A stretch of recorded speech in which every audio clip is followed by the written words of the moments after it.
hope you're keeping well. So today I want to talk about unforgiveness. In 2016, when I was diagnosed with an aggressive rare cancer stage 3, something that kept on coming up in my research into healing was unforgiveness.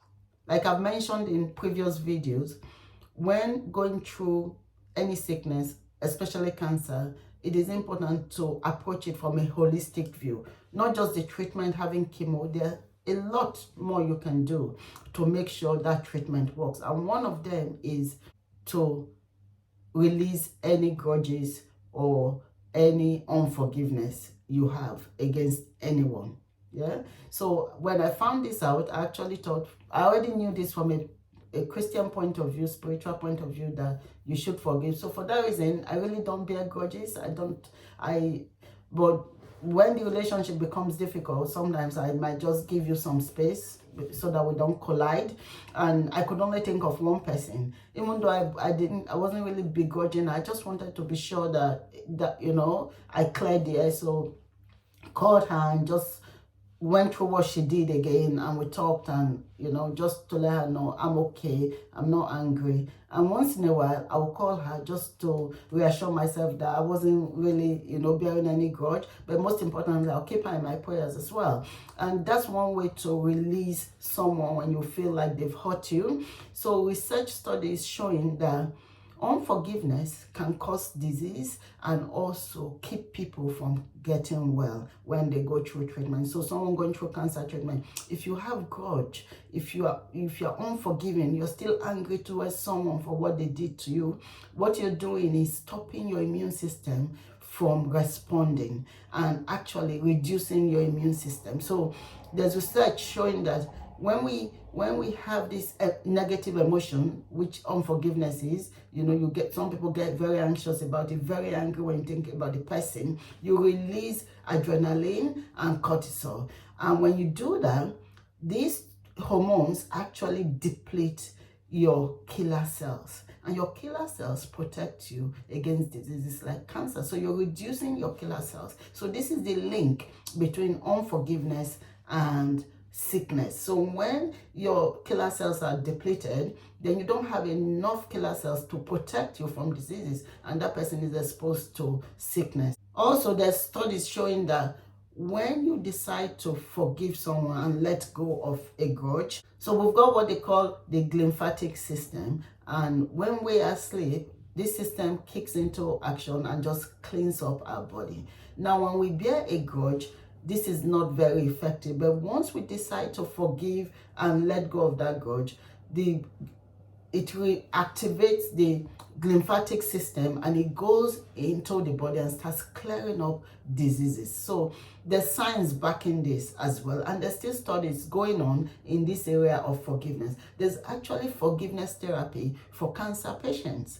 So because unforgiveness is treated as a disease, unforgiveness is an emotional disorder, and studies show that it can make people sick and keep people sick and interfere with the ability for medication and treatment to work when people get treatment. So this is really important. You can manage relationship, because as much as we say forgive, sometimes it might be very difficult because you're dealing with someone that's really difficult and you can't be on the same page. So if it's not possible to talk directly with this person, just to tell them how they've hurt you and probably mend fences, you can adopt the empty chair approach, where you sit in front of an empty chair, you assume the person is sat there, and you pour out your heart to them, you talk to them about what they hurt they've caused you, and that you forgive them.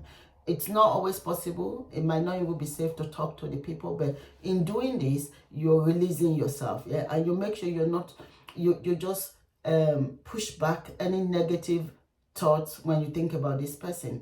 One way to make this easy is always think that people, when they deal with you and even cause you hurt, they've done the best they know how to do. They cannot even do better. So what do? Accept them. Sometimes they are family members, so you can't do without them. So what you want to do on your part is something you have control over, and that's forgiveness. You forgive them, you release them, and you are a better person, because unforgiveness actually does more damage to the unforgiving person than the person that caused you the hurt. A lot of the times, they believe they've done right. They don't even know they've caused you a lot of pain. You need to deal with the unforgiveness from your part and improve your health, because unforgiveness is something that can eat into the fiber of your being emotionally, mentally. It causes a lot of mental health issues, lack of empathy. It breaks relationships around you because you have these negative emotions. People around you would sense it, and it starts affecting even other relationships that had nothing to do with the initial hurt as well. And so really important to look into this area of unforgiveness, especially if you're battling cancer. Look into it and just write a list if you have a long list, and just tick that list as you go. Deal with each of it and take it. Where possible to talk to them, talk to them. Where it's not possible, talk to yourself. Imagine you're talking to them and just release them. Very important as part of your healing process, especially going through cancer journey. And when you forgive from your heart, you find that you are lighter, you release a huge burden, and you find peacefulness. Peace comes into your life, and with that you become more productive, more loving, someone that people want to be around. You have empathy. So no wonder Jesus preached forgiveness a lot, because not only from a spiritual angle, but it actually affects our health and our relationships with other people. So this season of Easter is an opportunity just to remember that forgiveness is the key to a good health, and release anybody that has hurt you so that you can live a healthier life. So have a lovely Easter, and God bless you.